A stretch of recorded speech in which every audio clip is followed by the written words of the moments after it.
বহু প্রতিশ্রুতি দিয়ে সাধারণ মানুষের কাছ থেকে কোটি কোটি টাকা অর্থ আদায়, সেই অভিযোগে এবার বড় পদক্ষেপ নিয়েছে এনফোর্সমেন্ট ডিরেক্টরেট বা ইডি।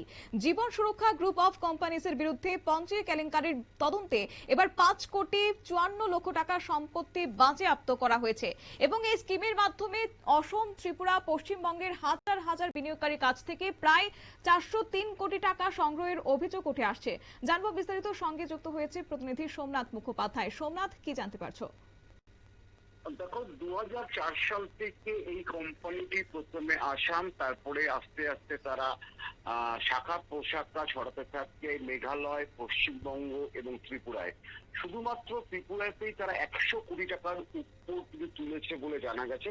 এখন যে খবর সামনে আসছে যে গুয়াহাটির সিবিআই দুর্নীতি দমন শাখার দায়ের করা একটা এফআইআর এবং চার্জশিটের ভিত্তিতে ইডি কিন্তু তদন্ত শুরু করে। সেই তদন্ত শুরু করে এই মুহূর্তে তাদের 48টি ব্যাংক অ্যাকাউন্টে জমা থাকা 1,42,00,000 টাকা এবং আসাম, মেঘালয় এবং পশ্চিমবঙ্গে অবস্থিত 22টি স্থাবর সম্পত্তি কিন্তু বাজেয়াপ্ত করেছে। এই সম্পত্তির মোট কিন্তু 5,54,00,000, আর যেটা স্থাবর সম্পত্তি তার আনুমানিক মূল্য 4,11,00,000। কিন্তু এদের বিরুদ্ধে কিন্তু যেটা জানা যাচ্ছে যে এদের গোটা উত্তর পূর্ব অঞ্চলে তাদের 422টি অফিস ছিল, তার মাধ্যমে কিন্তু তারা কোটি কোটি টাকা তুলেছে।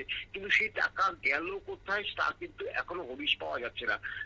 ইতিমধ্যে যারা বিনিয়োগ করেছিল বিনিয়োগকারীরা কিন্তু বারবার পুলিশের দ্বারস্থ হচ্ছে, ইডির দ্বারস্থ হচ্ছে, সিবিআই দ্বারস্থ হচ্ছে, কিন্তু এখনো অব্দি কিন্তু এদের এত বিপুল পরিমাণ টাকা, অর্থাৎ 400 কোটি টাকার উপরে যে টাকা, সেখানে মাত্র 5 কোটি টাকার মতো রিকভার করা গেল। সেই টাকা কোথায়?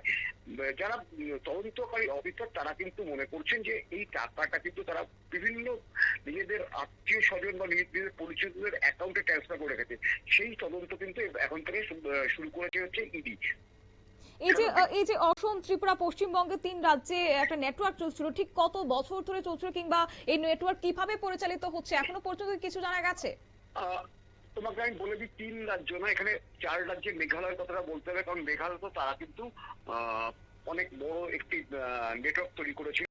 এবং আজকে যদি আগরতলার কথা বলি, আগরতলার জয়নগর 1 নম্বর লেনে তাদের একটি অফিস ছিল, পাশাপাশি মেলার মাঠ বলে একটা জায়গায় কিন্তু তাদের অফিস ছিল, এবং পরবর্তীকালে ওল্ড মোটর স্ট্যান্ডেও কিন্তু তারা অফিস করে। অর্থাৎ তারা শুধু আগরতলাতে কিন্তু 4 থেকে 5টা অফিস ছিল এই চিটফান্ড কোম্পানির। এবং এরা যে বিভিন্ন ক্ষেত্রে টাকা তুলেছে, 403,63,00,000 টাকার কিন্তু হিসাব পাওয়া গেছে, কিন্তু সেই টাকা কোথায় তার কিন্তু কোনো হদিশ পাওয়া যায়নি। এবং এরা মূলত আসাম থেকে ব্যবসা শুরু করে, গুয়াহাটি থেকে, তোমার 2004 সালে। তারপর থেকে কিন্তু তারা শাখা প্রশাখা বিস্তার করে পশ্চিমবঙ্গে যায়, মেঘালয় যায়, ত্রিপুরায় যায়, এবং ত্রিপুরায় কিন্তু তাদের প্রায় 1000-এর উপর এজেন্ট ছিল বলে জানা যাচ্ছে। একেবারে ধন্যবাদ। অর্থাৎ তদন্তে আপাতত যে বিষয় উঠে আসছে যে উচ্চ মুনাফার প্রলোভন দেখানো হচ্ছিল সাধারণ মানুষকে, বিপুল অঙ্কের অর্থ সংগ্রহ করা হলেও পরবর্তীতে অধিকাংশ বিনিয়োগকারী তাদের প্রতিশ্রুত অর্থ ফেরত পাননি, এমনও অভিযোগ। আর সেই অভিযোগের ভিত্তিতে এবার বড় পদক্ষেপ নিয়েছে এনফোর্সমেন্ট ডিরেক্টর এবং অর্থ পাচার প্রতিরোধ আইনের অধীনে তদন্ত শুরু করেছে ইডি। সবটাই নির্ভর করছে আগামী দিনে তদন্তের পর কি তথ্য বেরিয়ে আসে। নিয়ে নিচ্ছি ছোট্ট একটি বিজ্ঞাপন বিরতি, সঙ্গে থাকুন।